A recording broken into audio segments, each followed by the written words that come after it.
Spending more than 200 million euros on a single player sounds like a dream or a nightmare for any football fan. It's the kind of number that makes headlines around the world. But what happens when, after weeks, months, and even seasons, all that money and hype don't translate into results on the pitch? When the press, the ads, the endless analysis, and the excitement crash into the reality that the player you thought would change everything brings almost nothing to the team? This is the brutal reality of modern football, a game where glory and disappointment sit side by side. It all started with the transfer that shocked the world, Neymar to PSG. In 2017, something happened that nobody thought was possible. Neymar, Barcelona's golden boy, the man who formed the famous MSN trio with Messi and Suarez, decided to leave. At first, it sounded like a joke. There were whispers and rumors, but Barcelona laughed them off. No one will pay 222 million, they said. That release clause was supposed to be untouchable, just a fantasy number in his contract. Then PSG showed up. Backed by Qatari money and a dream to become Europe's biggest club, they simply said, "We'll pay it." The world didn't believe it until the deal was done. Inside Barcelona, chaos followed. Messi wanted Neymar to stay. Suarez wanted him to stay. The fans begged him not to leave. He was only 25, just entering his prime, and many believed he was the one who would take the crown from Messi. Why walk away from all that? But Neymar wanted more. He was tired of living in Messi's shadow. No matter how good he was, the headlines were always about Leo. In Paris, Neymar would be the main man. The project was built around him. The money was insane. He had the chance to build his own legacy. The exit was messy. There were arguments in training, tension in the locker room, fans chanting his name one day and insulting him the next. By the time he left, Barcelona supporters felt betrayed, and so Neymar walked away from the Camp Nou, not as Messi's heir, but as the most expensive player in history. PSG had paid 222 million euros, and football would never be the same again. In Paris, the dream was simple. Neymar would finally bring the Champions League home. On the pitch, he showed flashes of magic. The dribbles, the goals, the flair. He reminded everyone why PSG had taken the gamble. But the dream kept slipping away. Season after season, the same story repeated itself. Neymar dominated in League One, but when March arrived, the injuries came too. Knockout games in Europe went by without him. Fans waited, begged for him to be fit for the quarterfinals, only to see him injured again. Even when he was fit, PSG fell short. Off the pitch, the noise was just as bad. Endless rumors about him wanting to return to Barcelona. Every summer, instead of talking about trophies, the headlines were about Neymar's future. By the time Messi joined PSG in 2021, Neymar wasn't the crown jewel anymore. He was just another expensive star in a team full of them, a team that still couldn't win the trophy they were chasing. Neymar's move was supposed to start a new era. Instead, it became one of football's biggest what-ifs. What if he stayed at Barcelona? What if he avoided all those injuries? What if he really became the best player in the world? Instead of being remembered as the man who conquered Europe with PSG, Neymar became the symbol of a project drowning in money, but still chasing its ultimate dream. And while PSG lived through the Neymar experiment, in Madrid, another story began.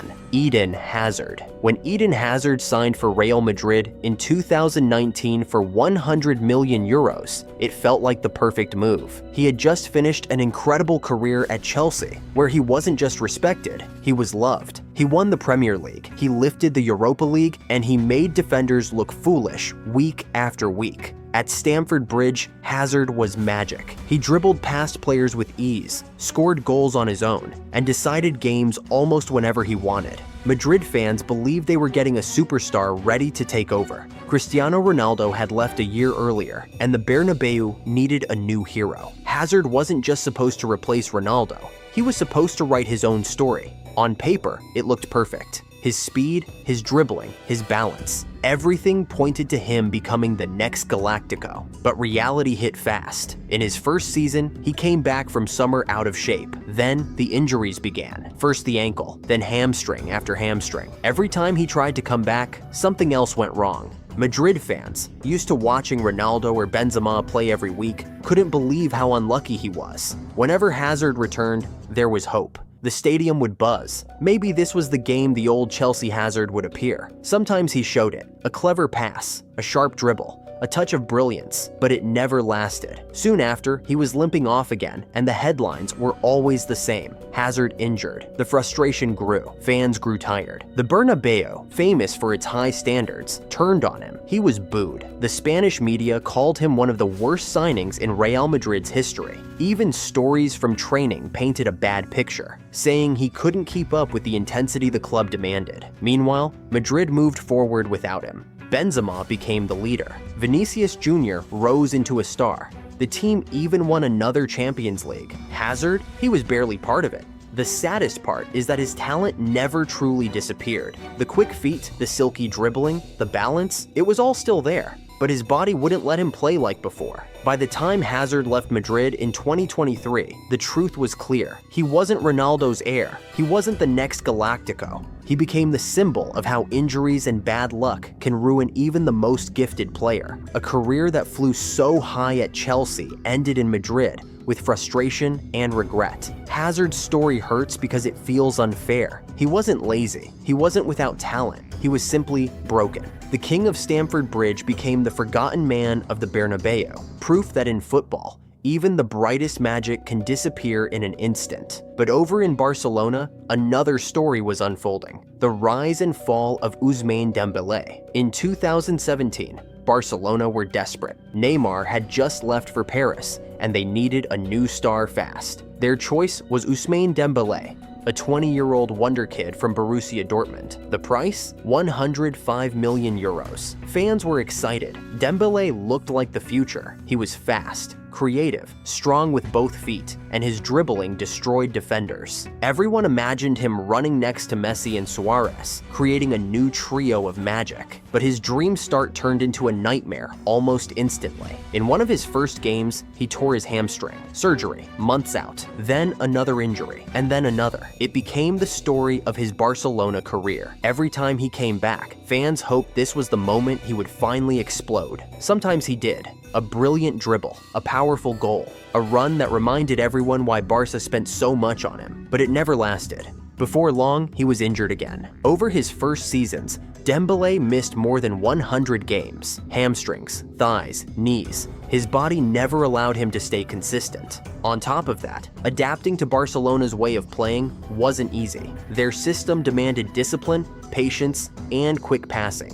Dembele was raw talent, but he struggled to fit into the rhythm. Stories also began to leak about his lifestyle: staying up late, missing training, playing video games all night. Whether true or not, it only made the frustration worse. Fans loved his talent, but grew tired of waiting. Every setback felt like another broken promise. There were flashes, nights when he looked unplayable, when he lit up the Camp Nou and gave people hope again. But those moments were rare. He never managed to put it together for a full season. By the time he left for PSG in 2023, the story was clear. Dembele had all the talent in the world, but never became the star Barcelona thought they were buying. His time at the club will always be remembered as a mix of excitement, frustration, and endless what-ifs. And while Barcelona struggled with Dembele, across the capital, Atletico Madrid placed their hopes on Joao Felix. In 2019, Atletico Madrid made a huge decision. They spent 127 million euros on a 19-year-old from Benfica named Joao Felix. At the time, he was one of the hottest talents in Europe. People called him a future Ballon d'Or winner. Scouts said he was the kind of player who could change games on his own. Atletico believed he would be the man to lead them into a new era after Antoine Griezmann's departure. The expectations were massive. Felix had only played one full season at Benfica, but what a season it was. He scored goals, created chances, and played with the kind of elegance that made people think of Kaká. Smooth on the ball, intelligent with his movement, and fearless in front of goal. Everything pointed to stardom. But football is not just about talent. It's also about where you play and who you play under. Atletico Madrid, under Diego Simeone, were known for grit and discipline. A team that fought for every ball, defended deep, and sacrificed everything for the result. Simeone wanted players who would press, track back, and suffer for the badge. Joao Felix was different. He needed freedom, space to move, and a system that let him express himself. From the very beginning, it felt like a clash of ideas. Sometimes, Felix showed his brilliance, a stunning dribble, a clever pass, or a goal that reminded everyone why Atletico had spent so much. But those moments came too rarely. He would shine in one match, then disappear in the next. Fans grew frustrated.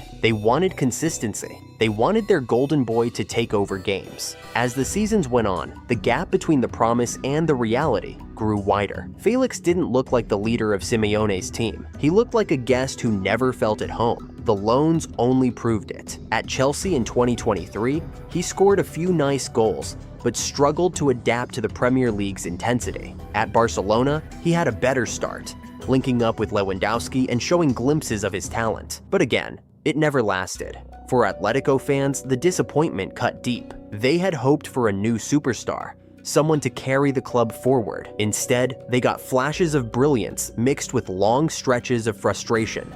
These four stories prove something important. Beyond the numbers, the millions, the headlines, football is still deeply human. Success depends on a fragile mix of health, confidence, teammates, the coach's system, and sometimes plain luck. Every transfer hides a human being with doubts, weaknesses, invisible struggles, and dreams. And in the end, it all goes back to Neymar. His record move to Paris didn't just change his life, it set off a domino effect that pushed clubs like Barcelona into panic buys, leading to transfers like Coutinho and Dembele. It proved once and for all that money can rewrite the market, but it can never guarantee success.